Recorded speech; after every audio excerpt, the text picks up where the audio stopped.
welcome to the Keelhauled podcast. I'm your host, Captain Logan, and we've got a lot of Sea of Thieves news to cover today, so tie yourselves to the mast and hold fast. Ahoy there, pirates. I hope you had yourselves a good weekend. I know I did.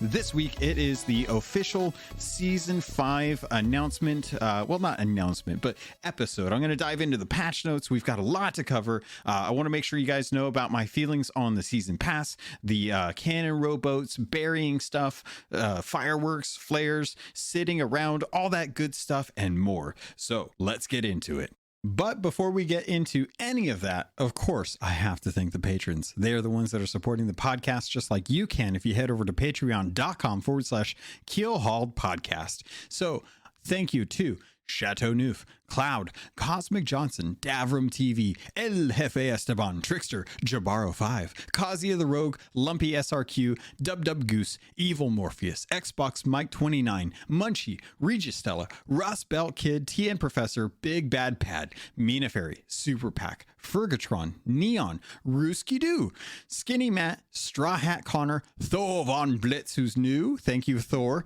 and Windsor Chris, and of course, Zamwow, my Destiny buddy. Thank you all so much for your support. It really means the world to me. I love spending time with you guys for the Gold Hoarder episodes. Those are open to any of the Gold Hoarders that are on the Patreon. You can always join up for those episodes if you have some feelings, some thoughts on Sea of Thieves, or you just want to chat with me about what's going on in there. I love hearing from you guys, and I love the support that you're giving to me. It means the world, especially to those of you who have upped the pledge or have increased it or have just continued for long periods of time. I really love it. So thank you guys. I appreciate it. Thank you so much. So Season 5 is upon us. This is essentially a Shrouded Spoils-esque type of update. If you're not familiar, back in the first year when Sea of Thieves was first coming out, we had three main updates. We had the Hungering one, we had Curse Sails, and we had Forsaken Shores. All of those brought pretty big changes to the world. And Shrouded Spoils was a really interesting update because it was at a point where they had to push back Arena, and they were working on Tall Tales for Anniversary update. So with those two things kind of looming, they needed something to do in the meantime, and they came out with Shrouded Spoils, which was effectively a kind of tools not rules update where they brought in a lot of stuff that changed the landscape of the game. I believe that was when we actually got Barrel 2.0 system, if I recall correctly. I know that they had all of the different megalodons that came in with that. We had roaming skeleton ships come in with that. We essentially got a lot more life to Sea of Thieves. And if you listen to last week's episode with Mike Chapman, again, thank you for coming on for that very special 200th episode. This being episode 201, it's time to dive into this. And we are getting yet again what feels like another Shrouded Spoils update. It is a quality of life update. They're bringing in a lot of things that are going to enrich the natural world of Sea of Thieves, and has brought a lot of interesting things that may on the surface not make sense, but could be things that are leading towards things in the future, things that could be kind of playing around with what's going to happen with Sea of Thieves. Right off the bat, I wanted to talk about buried treasures. This is kind of the big thing that comes in with this update. I would say that maybe fireworks are next after that, but speaking to buried treasure, you can now actually use your shovel to have the secondary action, which a lot of the equipment in the Sea of Thieves does have secondary actions. They don't always, and when they do bring one in, they try to fit it in with a narrative. So we're pirates in this fantasy world, in this Bermuda-esque Triangle-esque style of world that is locked away from the rest of the world. And if you can find your way in, you're now inside this magical place where piracy never died, is something that Mike always likes to talk about.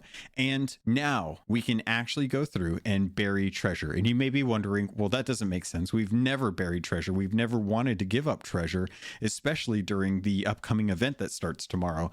Why would we want to, bury treasure? And it really does come down to role play. Playing the part of a pirate, depending on how you want to be, what type of pirate you are, or just how you're feeling.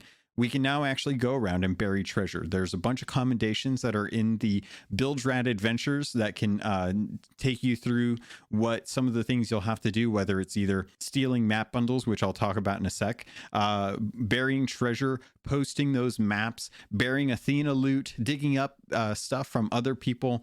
All of those things are tied into giving you cosmetics for the party boat, which I'll get into later. But right off the bat, having the ability to actually bury treasure and get maps made, I think is really unique to Sea of Thieves and to games in general. I don't know of any other piratey game where you would actually do this. So you can actually craft your own story. You can craft your own riddles. You can take treasure that you find, and if you don't plan on using it, you can bury it and dig it up later, or you can put it there for safekeeping. Or if it's going to be a risk, then you can take something like a mega keg and you can bury it. And when you've done that, what it does is it actually creates an X marks the spot style map showing the location of your buried treasure. Now, if you've been playing, you know all about this. This is all just covering it for the people that may not be playing currently. So thanks to these maps, you are now given a map bundle. It's a rolled up bunch of maps that sits on your captain's table on your respective ship. That can be stolen. Are you really going to the bathroom now, cat? You're really gonna... Hold on. One of the cats decided now would be the perfect time to go to the bathroom. You can't hear it, hopefully. But if you can, I apologize. Very rude. All right, I'm back. I decided to take a moment, went and got some mint chocolate chip ice cream.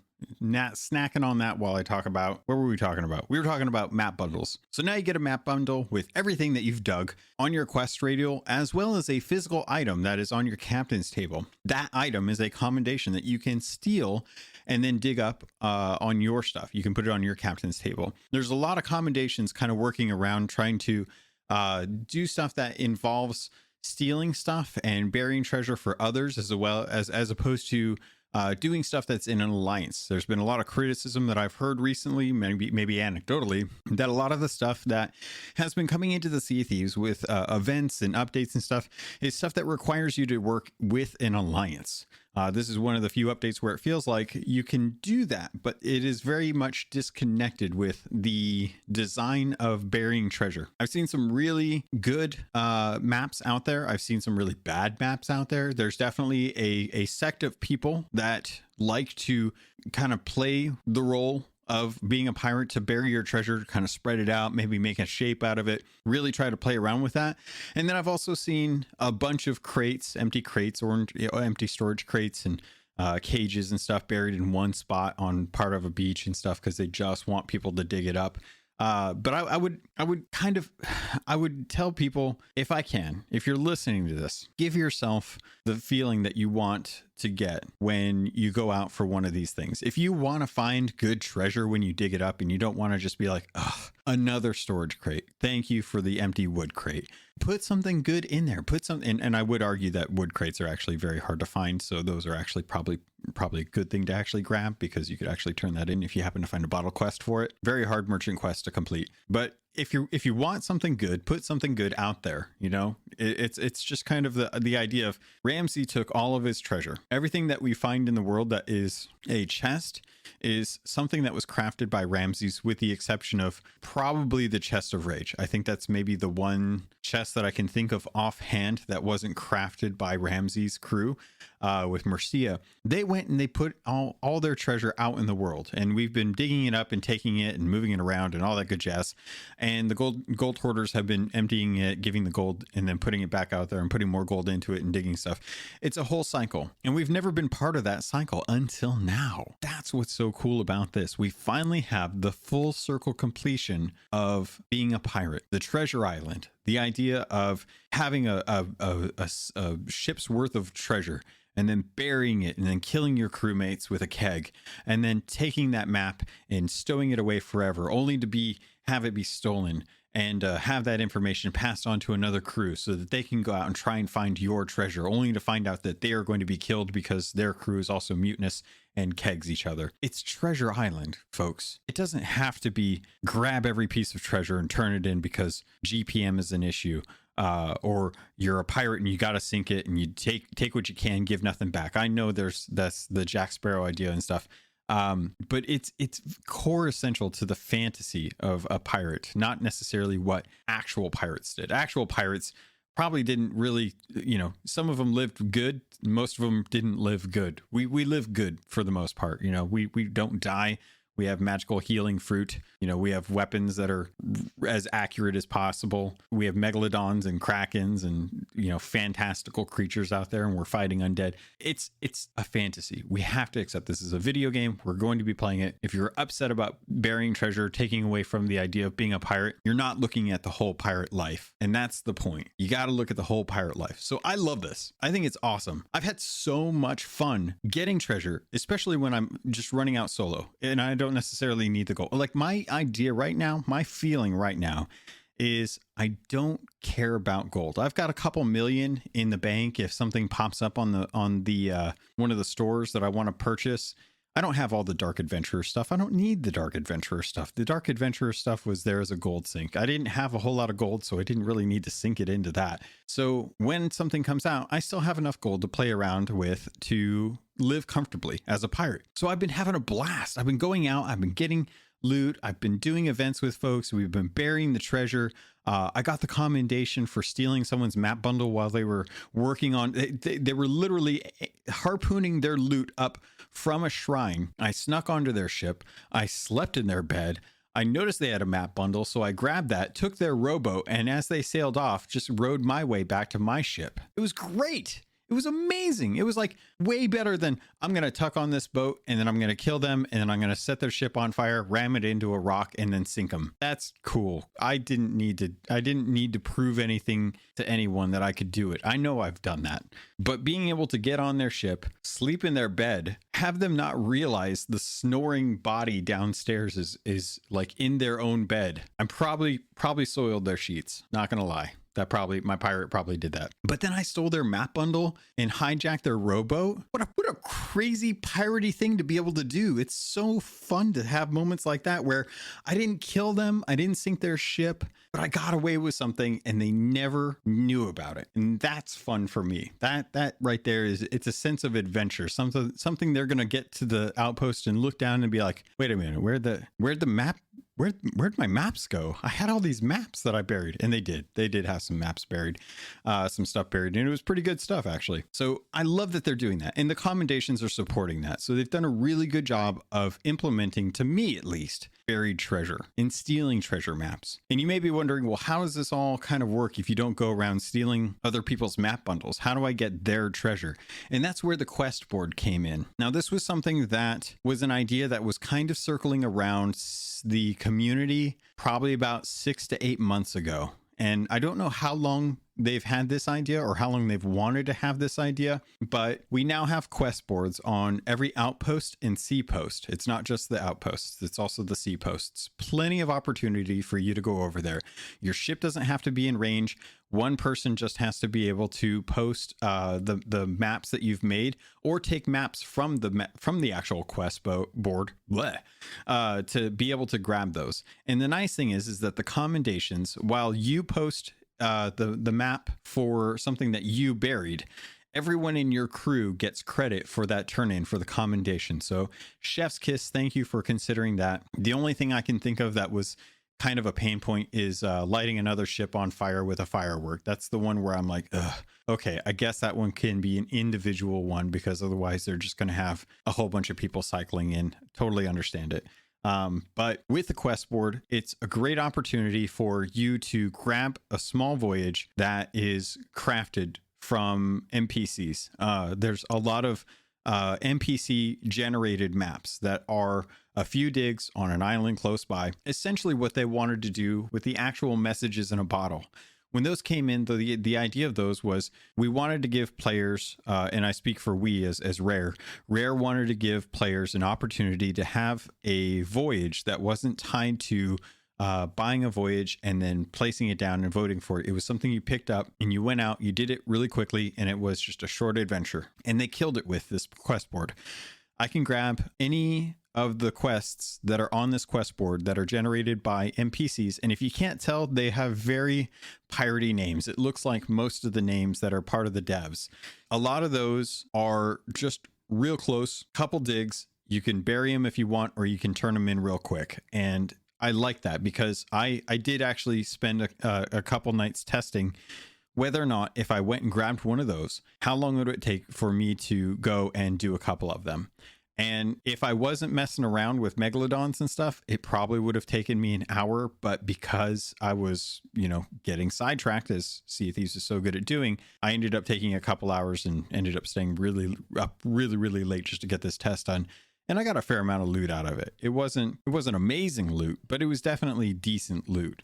And for being able to jump on, not have to raise an emissary, not have to buy a voyage, not have to sail around to a bunch of different islands, just real quick in and out. It was great. It was perfect. And if I was worried about, losing that treasure, one of the nice things is that I could have always taken the opportunity to bury that treasure, have the map bundle, and either leave the map bundle on the outpost for someone to get the quote unquote stolen credit for that, or I could have posted it up on any of the quest boards around the world and had someone work on those. So to kind of talk a little bit about the quest board maps, how do those work if you're actually posting them? Well, first off, don't take the map bundle off of your captain's table. Go over to the quest board with the map bundle actually on your captain's table, and you can access all of the maps that you've generated from burying treasure. You can post them up. If the server dies, if you server merge, if no one ever grabs them, you still earn a small amount of the reputation and renown that you would have gotten had someone done those. So you're not losing out on that. And thank you to Andy Preston, who clarified that on Twitter this last week. That was something that was in the question of people's mind is like, if I do all this work, is it going to be all for naught if the server dies? And the answer is no. You still get the rep and the renown. You don't get any gold from anything that you bury. You are forfeiting the gold for that. But as I mentioned earlier, it falls in line with what Ramses did. It falls in line with what pirates in fantasy tropes do. They bury their treasure, they hoard it, and the risk of losing that gold is always present. They may not ever get their gold. Barbossa never got to sell the gold that was with the cursed treasure of Cortez. He had to actually be brought back to life and then get into the Queen's army or navy and then command his own ships before he finally started getting any loot hoards in there. And then that was when I think Teach came in and all that good jazz. Don't have to get into it. If you've watched the movies, you probably already know. I've already spent too much time explaining that.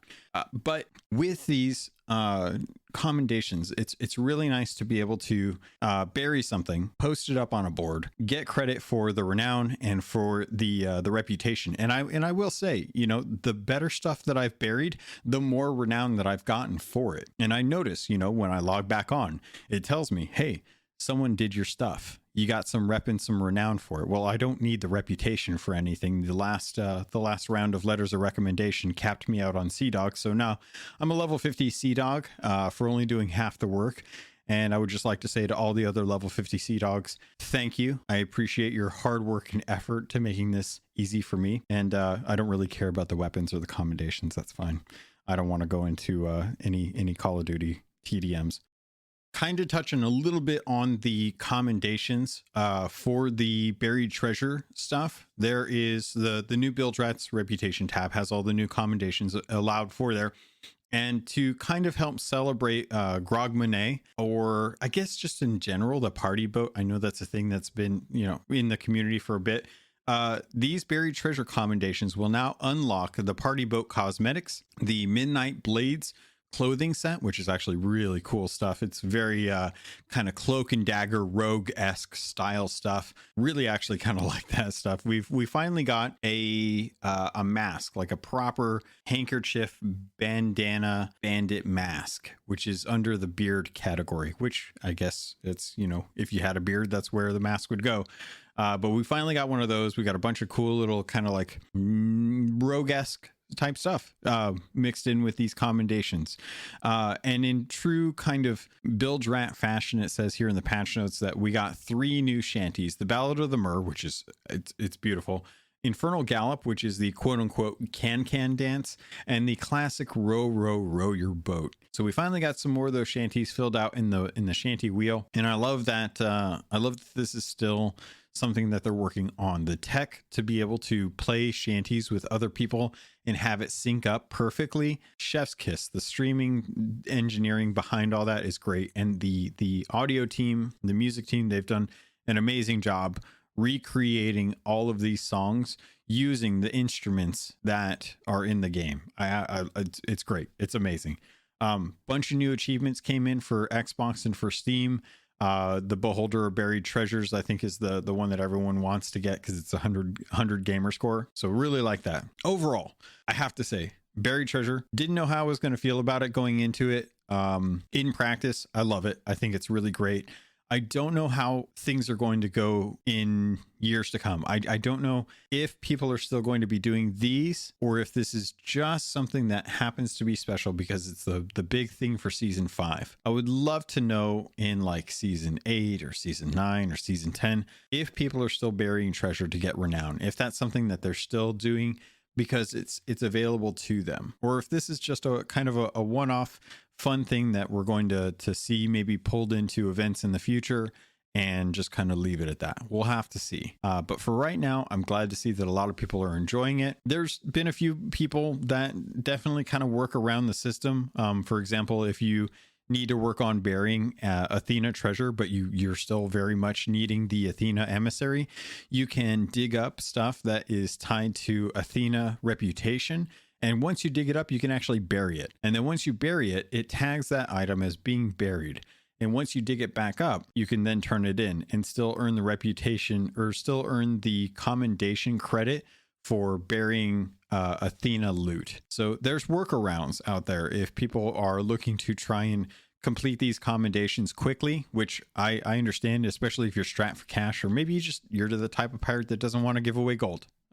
We all play our different ways. So I can definitely say that it's still something that people want to bury stuff that they don't want to have to deal with and save it for later. If you're working on Order of Souls Emissary and you dig up a bunch of gold hoarder stuff, you can always bury that stuff. It'll create a map. And then if you decide later on you want to swap over to gold hoarder and you didn't want to have all that treasure on your loot or on your ship, or maybe you weren't sure how long you were going to be playing, you can always, dig that stuff back up under the emissary or just post the map. You can always just post the map as well and see if someone else digs it up, because there's a good chance that people might, because they need those commendations right now. All right, so moving through the patch notes, let's talk about gameplay improvements from the release notes. We've talked about buried treasures in length. I feel like I've covered that well enough. If something weird happens and I have to talk about it later, I'll definitely bring that up. But let's talk about some of the gameplay improvements. And these are gameplay improvements based around offering more things for people to do in the gameplay, the normal routine of things, as opposed to these are fixes to bugs that have come. I will say that a few bugs have been fixed in this update. Latency seems a lot better. There's some interesting stuff going on with the merms. I feel like the merms are popping a little bit sooner than they usually are. So maybe that's that could be a nice little positive that kind of came from this. But we've got fireworks, we've got signal flares, we've got cannon rowboats, we've got rowboat docking, sitting, sleeping, moving resources between barrels and crates and crates and crates, rats on the ship, rolling dice emote, floating treasure, empty ammo drop or enemy ammo drops, whispering, talking, improved cannon aiming, improved island navigation, wrong direction location, in island enemy encounters. Those are the main bullet points that they've listed off in the patch notes. Let's work through some of these and see how much we can kind of break down from them. Fireworks. Fireworks are now a resource type, very similar to cursed cannonballs, that you can now be putting into firework crates. So if you've ever gotten any of the cursed the cannonballs of the damned type stuff, where you've got those phantom balls and phantom fireballs and stuff, very similar to that. You can now purchase a firework crate from the Merchant Alliance in the resource tab and use those to just kind of set off fireworks. And there's over 50 different designs, ranges, and effects. The snake ones are great to fire at ships because they're just constant and they're very blinding. So love stuff like that. You can hold the different fireworks in to your inventory, but you do have a max of 10, and that I believe includes flares as well, which I'll get into. The fireworks are actually, they're just really cool. They sound perfect. They look amazing. They've done a really good job of creating some of the different designs, whether it be like the Gold Hoarder's skull, or the Megalodon, or the what was another one, the pigs. Just a whole bunch of different shapes that the fireworks create, and they've got a little fuse to count down, you know, what's going to happen. So if you wanted to do 1812 Overture or the Can, the fireworks are a great kind of addition to just firing off cannons and stuff. It's something that they added for Grog Manet, I would assume for New Year's Eve, and I love that. I love that they are leaning into the event and trying to craft something that is extremely unique for Sea of Thieves, and giving us an opportunity. When I was hard into World of Warcraft, there was always New Year's Eve fireworks that would go off like every 10 minutes in the different capital cities. And it was great because, you know, I would always have my guildmates there. We'd always be hanging out, and I'd always have that moment with my friends virtually where we would hang out and celebrate New Year's Eve together. And then we'd go run a dungeon, or we'd go hunt down, you know, exclusive mounts, things like that. And to have that in Sea of Thieves is nice. It's a nice addition because it's something that kind of harkens back to the silliness of fireworks shooting off on the castles when you finish a level in Super Mario Brothers. You know, why does it need to be there? It doesn't. But is it fun? Yeah. Is it pretty? Very, very pretty. And I love seeing people kind of come up with different things that they're doing. I've seen a lot of really cool photos and stuff of people setting off fireworks, and some really good videos of just the fireworks show that they put on, and you can really kind of put on a beautiful show. So besides that, let's talk about signal flares, because I think signal flares is the thing that I think I enjoy the most out of these types of new types of fireworks and things, like things that you can fire through your cannon. Signal flares come in two different colors, red and white. The white one is really good for illuminating an area when it's dark, in so much that it feels like, I don't know how they're working out the light source for that, because it definitely feels like a very direct light. It doesn't feel like a global illuminated light like the sun typically is, but it definitely casts very stark shadows in one certain direction. So I'm not quite sure how that light source works. I would love to hear some info about like how it kind of decides what direction to actually fire in. But it illuminates the areas. It does affect shadow skeletons, which is really cool, especially if you're working on a FOF and you need to deal with a wave of shadow skeletons at night. Having flares available changes that up so much. You no longer have to sit there and grab your lantern and pull it out. I love that they're building that idea into these different tools to give us, instead of just, you know, forcing people to have to sit there and grab your lantern and pull it out and then be able to get back to killing skeletons until a certain time. Have one person use one of the cannons that's on an outpost or on a fort. I think a lot of the forts actually do have cannons outside of the normal towers. Some actually have ones that are on the actual outer fencing or inside the interior of the cannon of the fort itself. So have a couple of those on hand. If you get a shadow wave, grab one of the cannons that's on the fort, fire it off. You don't even have to go back to your ship. It's really, really awesome. And it's made for some really beautiful photos too. The red one has a very kind of alluring, spooky vibe to it. It very interesting to kind of see what people can do with this. I took some really great photos on Cannon Cove the other day when our ship respawned on the dock there. And the galleon on that dock at Cannon Cove looks amazing when it's set up. I kind of wish that island was actually an outpost, because it works so well. But other than that, those are kind of the two main things that you can fire in cannons.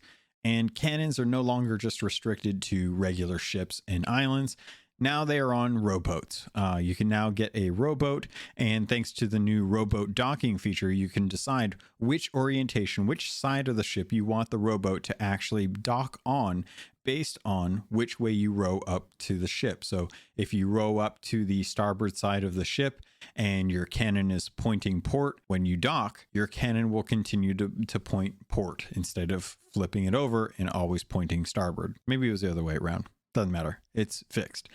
The interesting thing about the cannon rowboats, a little bit of knockback on those. So if you're firing those and you're alone, just be aware whatever direction you fire is going to act like a kind of propulsion system. So think if you were in 0G and you had little bursts of air, like Wally with a fire extinguisher, you're going to get knocked back a little bit. So just anticipate that if you plan on firing, because there are commendations set up to attack a megalodon, a kraken, and enemy player ships, as well as regular enemies on an island with a cannon rowboat. So if we row up to an island, there's a bunch of ocean crawlers on it, and you fire a couple cannonballs, you're going to get pushed away from that island pretty quickly. So just be aware of that when you go into this. If you have someone with you who can kind of row you back into range or help get you stay close once you fire to kind of negate that pushback, it's going to make a big difference. It's going to be a lot more fun when you're out there trying to fight these different threats. And I think I had the easiest time when I had one of these cannon rowboats on a sloop. I got attacked by a megalodon, and I went and I just kind of hung out on the back. And while it did take a while to kill the megalodon with just the cannon boat or cannon rowboat, it is definitely possible. So I know there are a couple community members out there who've already taken down krakens, which if you're a solo slooper, it's only a few hits for each of the tentacles, so it's not too bad. Probably your best bet, but good luck finding a kraken, because boy howdy, them things are rare.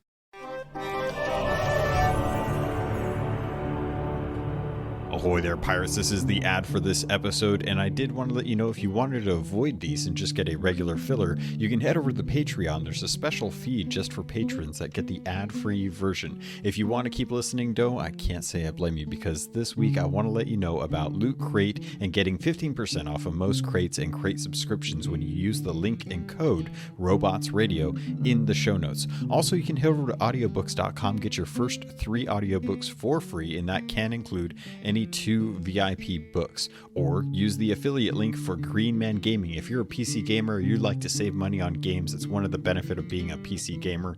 Head over to Green Man Gaming. You can get codes for Steam, Epic, any of the different stores that they have deals going on. They have deals going on all the time, and if you plan on buying there, please consider using our affiliate link. All of that goes straight to me through the network. Thank you all so much for everything that you do to support this podcast. It means the world to me, and I continue to try and improve the quality and content for you. With that, pirates, let's get back to the show.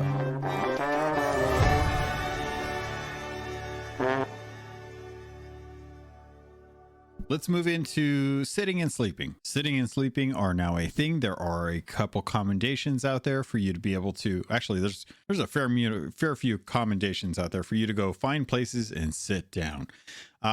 This world is beautiful, and we now have the ability to interact with it in a way that allows us to have a third person perspective without actually having to do an emote for it. You can actually interact with a spot, sit down there, and you can either hit the Y button or the R button if you've changed those, the respective changed keys, obviously, and see your pirate in a third person, or just stay in the first person mode and be able to look out into the world. I've seen some really great shots. I've seen some really fun shots with a bunch of people all sitting next to each other, you know, people that are able to get upwards of 15 people on a server.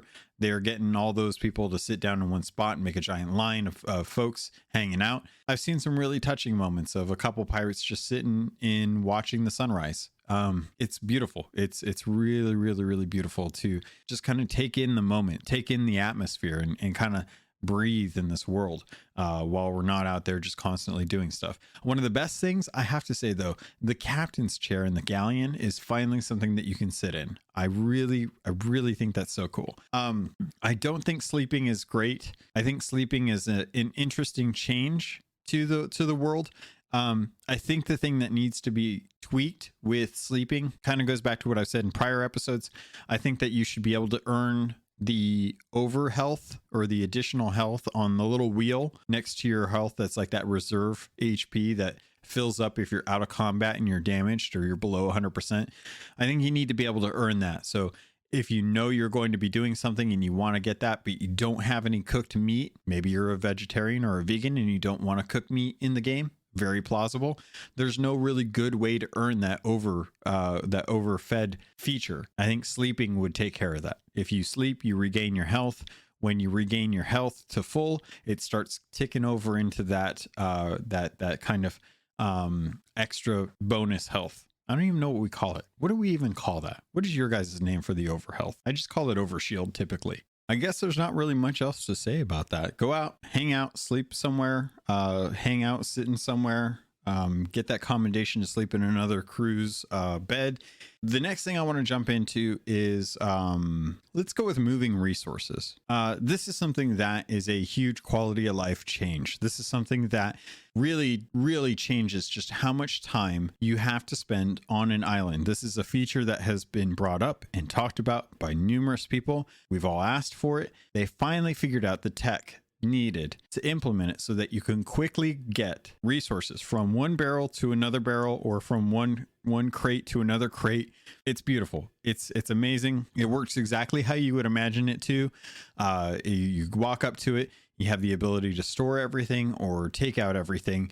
If you want to nitpick what you grab, you can do that afterwards. But if you just want to grab everything, it systematically transfers every item one by one to and from their resource respective crate or barrel. And I like that, because if at the end of the night, if I've got a bunch of wood crates and cannonball crates and food crates, but I don't want to have to move 50 bananas from one crate to another, I don't have to do it 5 by 5 anymore. I don't. And I love that. It's so nice.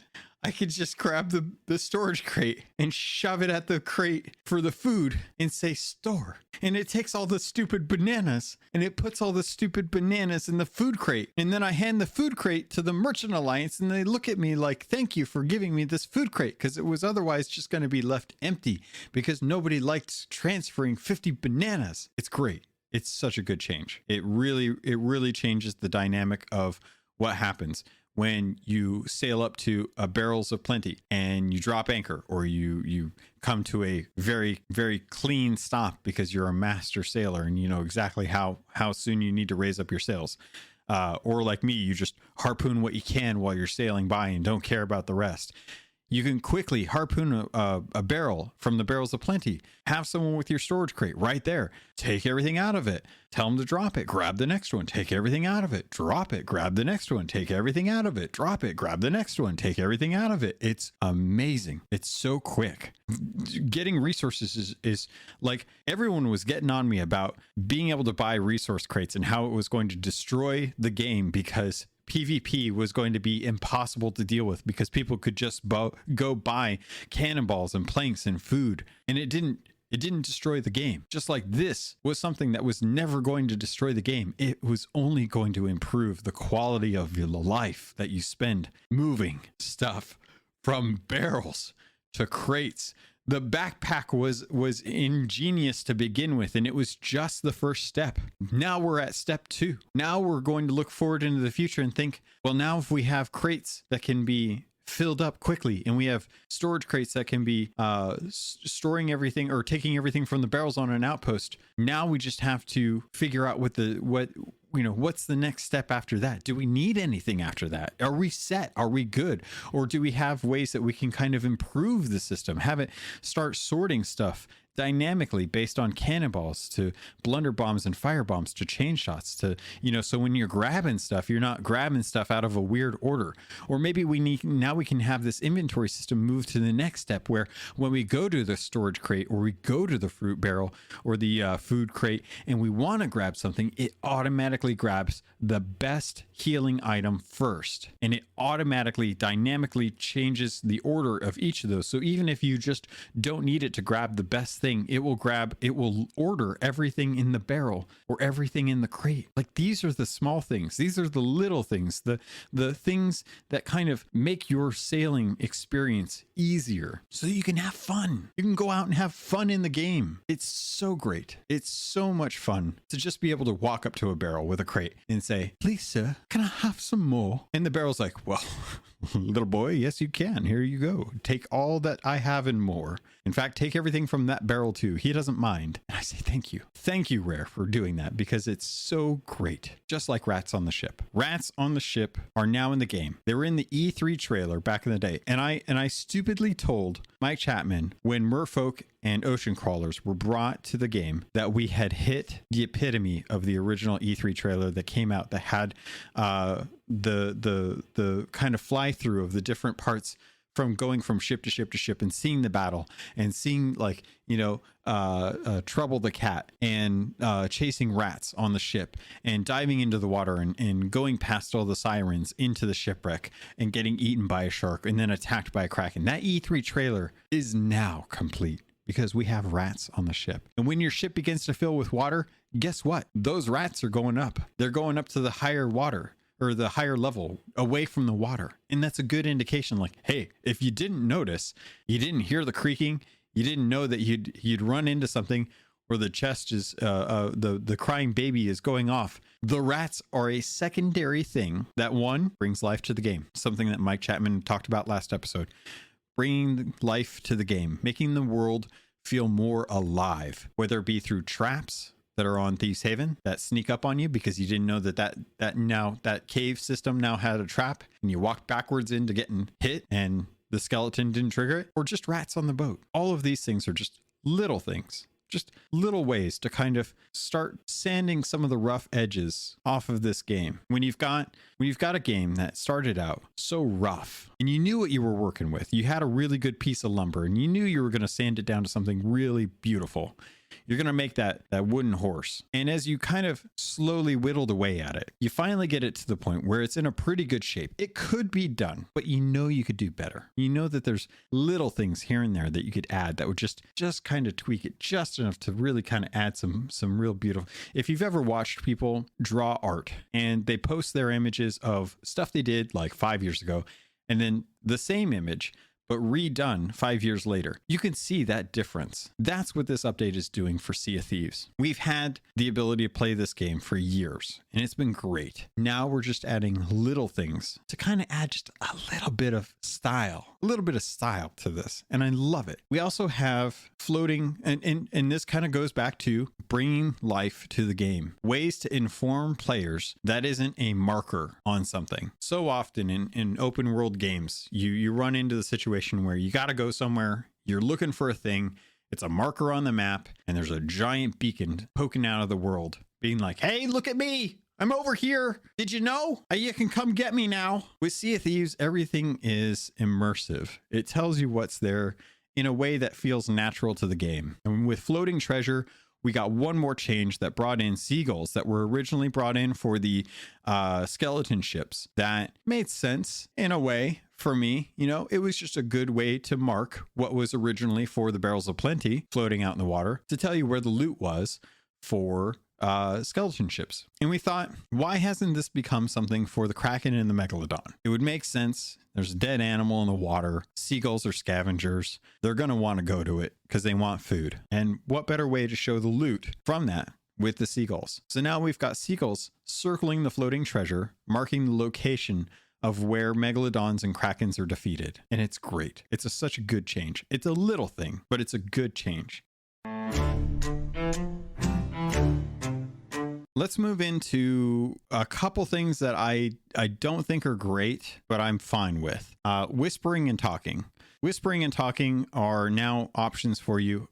Whispering comes with the speaking trumpet. Originally, the speaking trumpet allowed you to speak to people at a further distance using the in-game voice chat. Works great. Does exactly what it needs to do. And I've always kind of wondered personally if there was a way we could have a secondary action for that. And the secondary action I've always wanted for that, which sadly won't be the case, was being able to hear people from far away.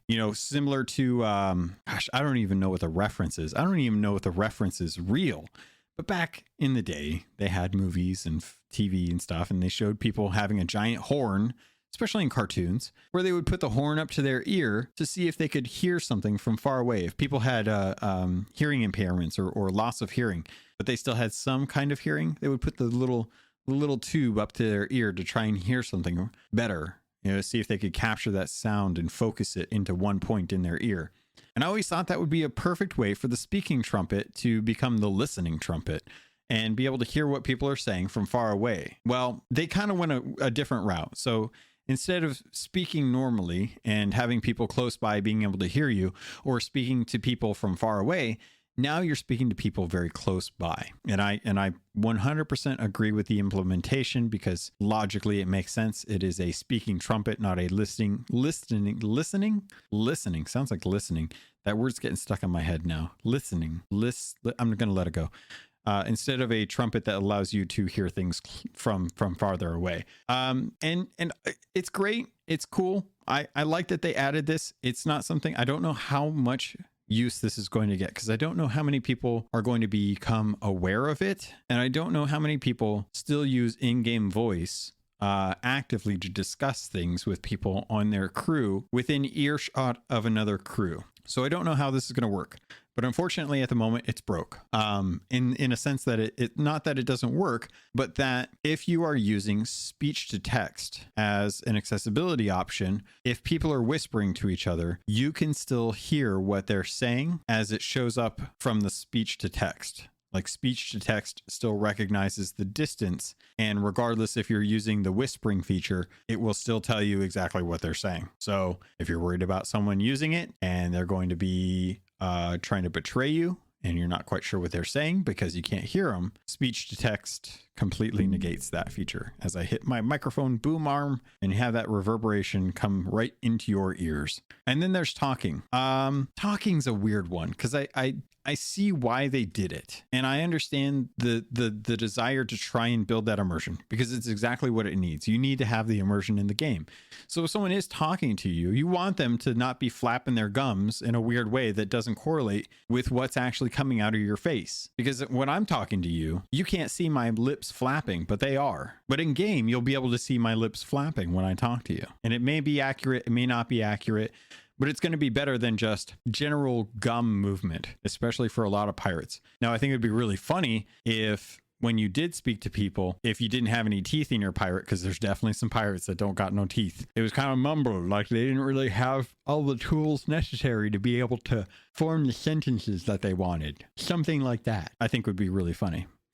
But I'm glad that they did this, because again, it goes back to the idea of building in the immersion, living the fantasy life in a pirate's life. It's exactly the desire that the team is going for right now. I understand that, and I welcome these changes, even if I may not use them or see the implementation properly in game. So the last thing that I wanted to touch on, I think, which is really well, actually two things before I dive into the season cosmetics, because I do want to talk about that a little bit. I did want to talk about the improved cannon aiming. You can zoom when you're on a cannon, and I forget about this because it's not something I'm ever used to doing. So I have to beat into my head. As I actually beat into my head, you can use the secondary action button when you're firing a cannon to zoom in on your target. This has to become practiced. You have to get into the habit of zooming in. For those of you that are doing it, kudos, because boy howdy, I forget every single time I look at a cannon, I grab it and I aim, and I know the distance and I can gauge it pretty clearly. But I would really love to understand how the zoom affects that. If it helps, if it doesn't help, I would love to be able to see that. I would also like to know if this is going to hinder because of fluted cannons. Fluted cannons are a bane to the cosmetics out there. A lot of people think that some of the cosmetics that they have out there are great. So many people constantly begging for them obsidian cannons and capstans and such. Probably more the capstan than anything. Thank you to the person that gave that code to me. Thank you very much. You know who you are. Thank you. But zooming in on cannons, really great feature. I haven't used it enough because I genuinely just forget that it's even a thing. So I'll have to get used to that. Then I wanted to talk about ammo drops, enemy ammo drops. Skeletons and phantoms now have a chance to drop ammo pouches upon defeat, restocking all of your weapons a pirate has equipped and improving the flow of combat against island-based threats. I thought this was going to be broke. I thought this was going to be so terrible for dealing with people that are using double guns. on islands. And then I remembered one silly thing that I should have thought about this when I was reading through the notes before I actually got to play around with it. And that you have to be doing PvE to be able to get these things to drop. And I will say that you don't have to kill a skeleton or a phantom that is currently using a gun to get these. These have a chance to drop off of any of these creatures. It doesn't matter if they have a gun or not. You can be fighting empty-handed sword skellies and still have the potential for the ammo pouch to drop. Now, maybe if you killed one while it was, say, eating a banana, it would be cool if it dropped a banana, because I think that would help help the flow of combat against island-based threats. But again, we're talking steps. This is the first step. Actually, no, this isn't even the first step. God, I got to stop hitting my microphone. I'm so sorry. The first step was dropping the gold pouches, enriching the skeleton captains on islands that were emergent, giving you more than just the skull, giving you the voyage, and then giving you the gold pouches, and then giving you the voyage that was for the immediate island that they were killed on, and then giving us the ammo pouches, giving us a reason to feel like you can run in there with an Eye of Reach and a blunderbuss, or a blunderbuss and a flintlock, or a flintlock and an Eye of Reach, and not feel inhibited by not having enough ammo. In fact, ammo has always been a big balance question and discussion with Sea of Thieves, because you only get 5 bullets per weapon. And before the game even came out, you had access to every single weapon. You could have, you had your sword, you had your Eye of Reach, you had your blunderbuss, you had your flintlock, 15 shots total plus your sword, back when the game was in beta, open beta. I'm not spilling any beans there. It was open beta. And boy howdy, did that trivialize doing skeletons back in the day, because that didn't come in till pretty late in the beta phase. Like weeks before launch, we got access to Order of Souls, and we could work on skeletons. And man, having all 4 weapons and all that stuff did not seem to be an issue for dealing with skeletons. But that was also before we had Athena skeletons as well too, so they're all pretty easy. But I'm glad that these ammo drops are available for PvE encounters. I wish that the glimmer that they had was different than, say, like a silver cup, but it's really hard to complain about how the glimmer hue of a thing on an island, because every once in a while, you'll kill a bunch of skeletons, they'll drop a bunch of pouches, you don't need it, so you leave it, and as you're leaving, you look at the island one more time and you see a whole bunch of little glimmery shimmers on the island beach, and you're like, oh, did we forget something? And then you go over there and it's like, oh no, it's just ammo pouches, never mind. So that's the only problem. But I do really like this. I think it helps out a lot. I will say it's a real pain in the butt when you have repeating ocean crawler waves coming up on some of the smaller islands. And that's the other thing that I wanted to get into. That was one of the things that I wanted to touch on is island enemy encounters. While exploring islands, crews who encounter and vanquish ocean crawlers should now enjoy a much longer respite period before encountering them again on the same island ? Because it doesn't feel like that's happening. It feels like that's not exactly happening. It feels like things are still just as crazy as they are normally. Because if it's not ocean crawlers, then it's phantoms. And if it's not phantoms, then it's skeletons. And if it's not skeletons, then it's people. And if it's not people, it's probably yourself. You're probably setting yourself on fire, trying to bury yourself. Something to do with that. But that's essentially what's going on. I don't really see too much in the way of that changing. But those are the main things. Improved island navigation. Pirates have been busy around Thieves Haven. Crews will find crumbling mechanisms replaced with new working versions, allowing easier traversal of the island, but keep watchful eye out for booby traps. I ran into the previously mentioned booby traps on Thieves Haven. One that I didn't expect, one that I did expect, and those are cool. I like them. I like the fact that those things are coming. I got to use the elevator on Thieves Haven, and I tell you what, man, that was a good change. That right there, that internal elevator on the inside of Thieves Haven on the side where it's a real pain in the butt to get up to that top area, but that top area is a great place for where you have little drop-offs for the little bridge to drop stuff down on. Boy, I like that elevator now. I tell you, I'm going to be using that if I ever need to get up there, because it's a lot quicker than running up that ladder up the actual ship. Next thing, Something feels different about Plunder Valley. New ladders have been placed around the island to aid players in reaching those high cliffs more easily. This is very akin to the Shores of Gold. After Shores of Gold came out, there was a quick update shortly afterwards, which added a ladder to the back of the coin room. I can't think of what it is, but when you're out there trying to get the different medallions, the medallion room, there's a little ladder on the back of that guy that was like a great way to get to that medallion room after you picked up the last medallion from the north kind of vault. And boy, did that ladder was a lifesaver. So I'm glad that they're doing this with Plunder Valley. I'm glad that we're getting new ladders on Kraken's Fall. We're also getting some new stuff over on Old Faithful. These are all things that are great that people may not think about, but hopefully if you notice, you put a little, you dog ear the page on that little note in your head that says, hey, remember this next time you come here. If you got to go somewhere, there's new ways to get up to these places. It's not as tedious as you need to. The one thing that I did notice, improved island navigation. The only thing that I haven't seen in here that would really help out is they still haven't removed crooked masts. Crooked mast is still in the game. Very strange. Not quite sure why. Feels like a bug. Feels like something I'll have to report again. Still waiting for that to get removed.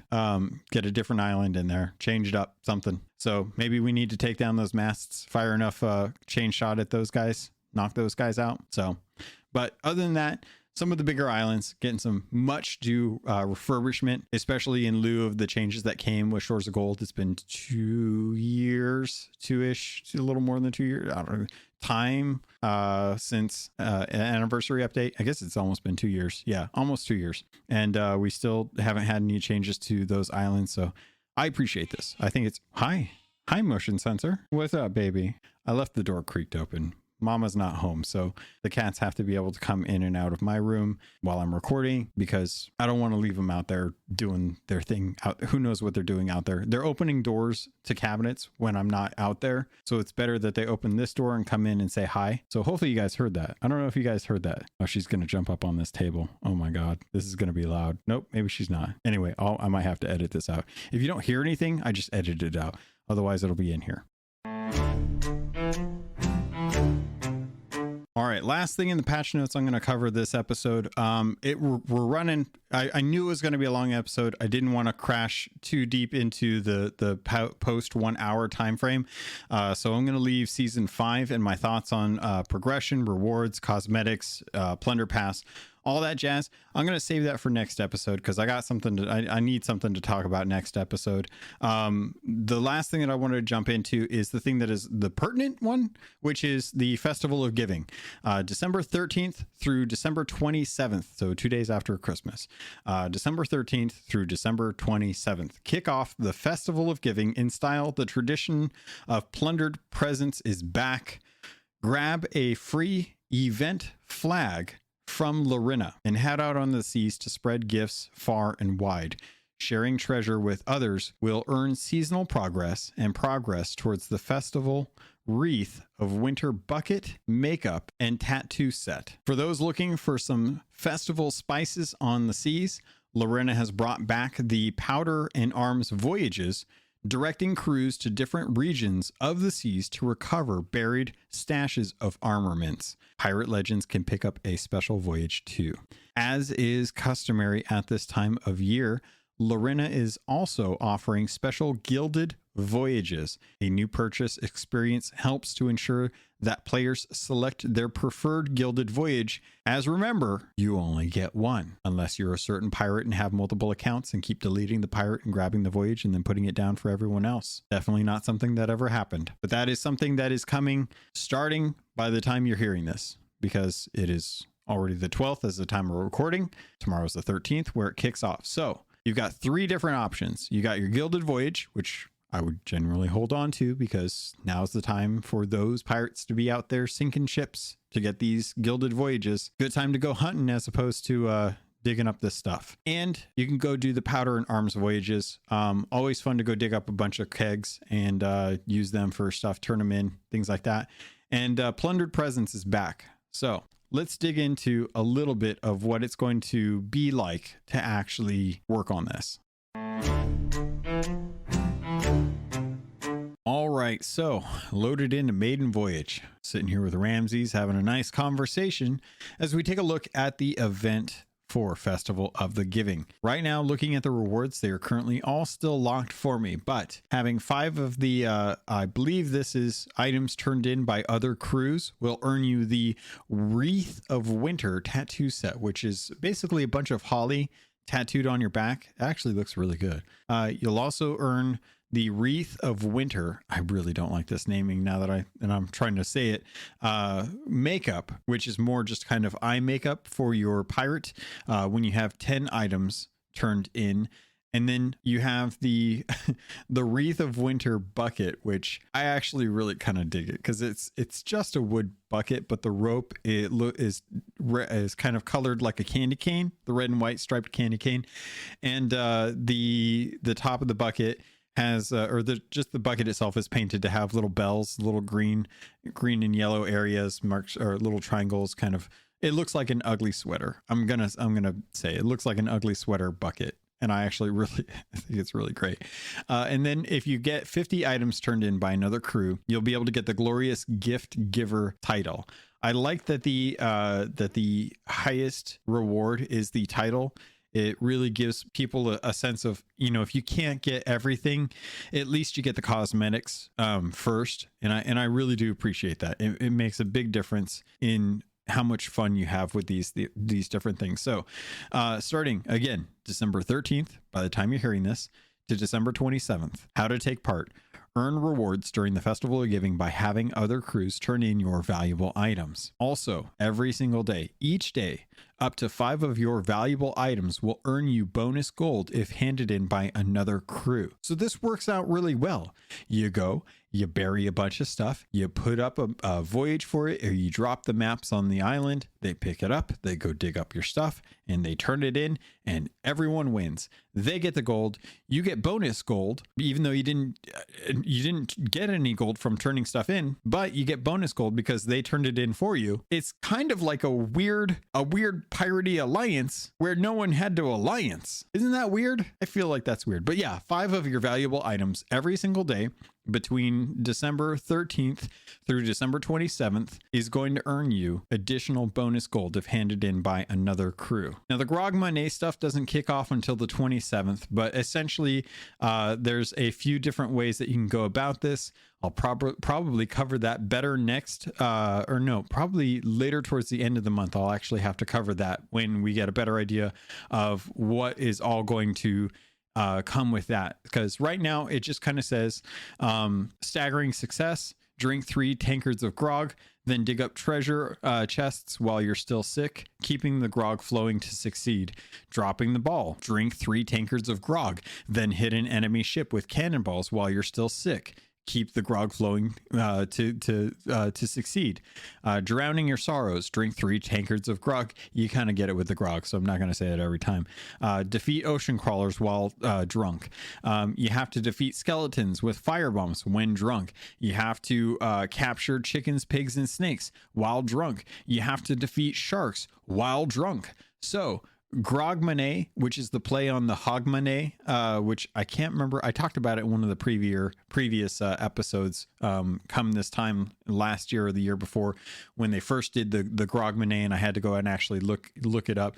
I had people correct me, I think, at times. But the rewards for this, again, taking part in each of those in filling those up, because I'm assuming when you go to actually kill skeletons while you're drunk, you're going to have to kill a certain number of skeletons, and then once you complete killing all of those skeletons, you'll then mark that portion of the event off.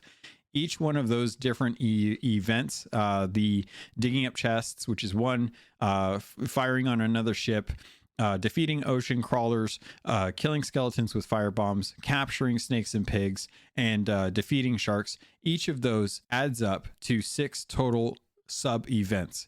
When you get one, you get the Bilge-Rat Celebration tattoo, which has like two tankards clinking together full of grog with a nice ribbon on the back and some arm work done for the tattoo. Then on 2 of those being done, you get the celebration makeup, which is really just like some I can't even describe it. It's yellow makeup for your face, your lips, and underneath your eye. I can't quite make out what is going on there, but I wanna say it's a tankard. And then the 4th one, you get the Grogmanay annual tankard, which is a gold tankard. It looks good. It actually looks really good. I'm really curious to see if this is something that's really shiny or not. And then when you complete all 6, you get the celebration celebrity title. So I like these. They're starting on the 27th.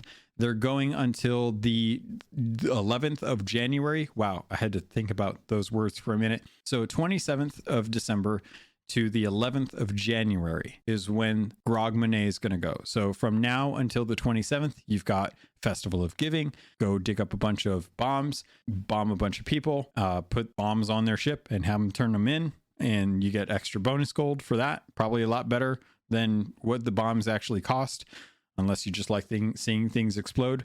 Can't really say I blame you on that one. And then, of course, Grogmanay, starting on the 27th, going to the 11th of January. A great way to celebrate the New Year's, especially now we have fireworks. Being sick during all of it makes total sense. Get drunk, have fun in game.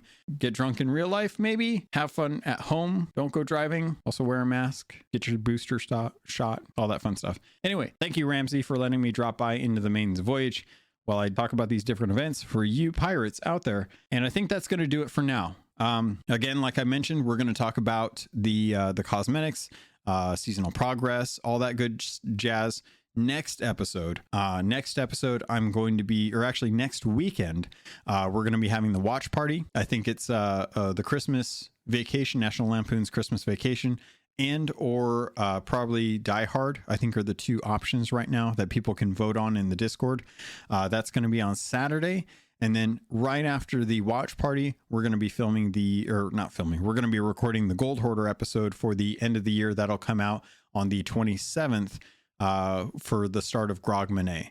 So we'll probably be talking about their feelings, thoughts on the season so far, what they've noticed, things that they want to have changed. Maybe they're coming to some ideas about the events, what they think of them. I'd love to hear their thoughts, especially now that they've had some time to play around with season 5.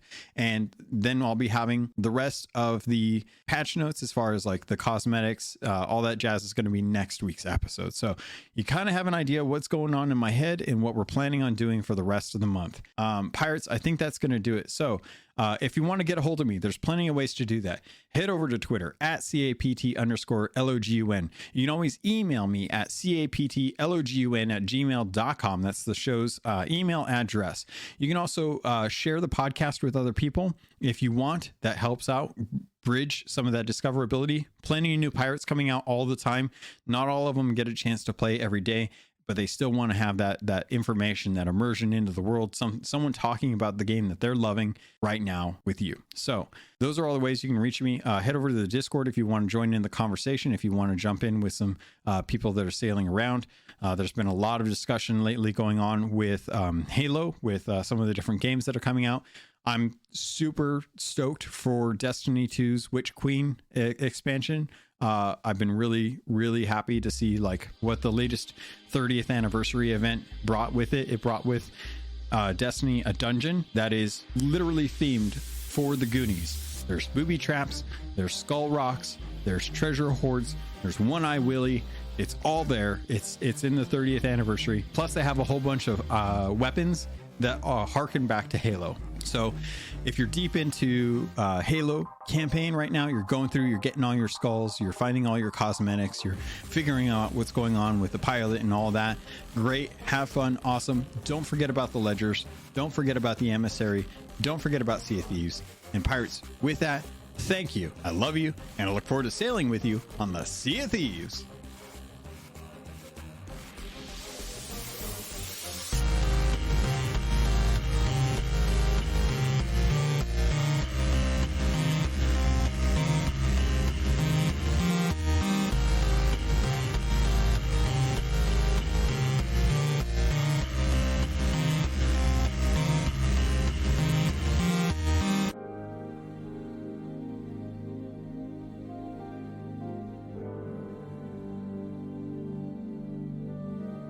You've been listening to a Robots Radio podcast. Smart shows for interesting people. Check out all the shows at robotsradio.net. Hey, I'm Pylon. And I'm Doc. And if you've ever played an Elder Scrolls game, you've probably used UESP.net to help you find information about a quest, dive deeper into lore, or really learn anything about the Elder Scrolls. But did you know we have a podcast too? Every week we bring you the latest in Elder Scrolls news, dig deeper into topics surrounding the game, and have a ton of fun while doing it. You can find us on your favorite podcatcher by searching the unofficial Elder Scrolls podcast. Can't wait to see you all there. Are you into the cyberpunk tabletop games or excited for Cyberpunk 2077? Are you looking to brush up on the lore, stay up on all the latest news, and talk about the game when it comes out? Check out the Cyberpunk Lorecast, a show from Robots Radio with me, your host, Robots. We'll go over all the details you need to know about the world, characters, and story of Cyberpunk. Available on iTunes, Spotify, Google Play, and anywhere else you get your podcasts.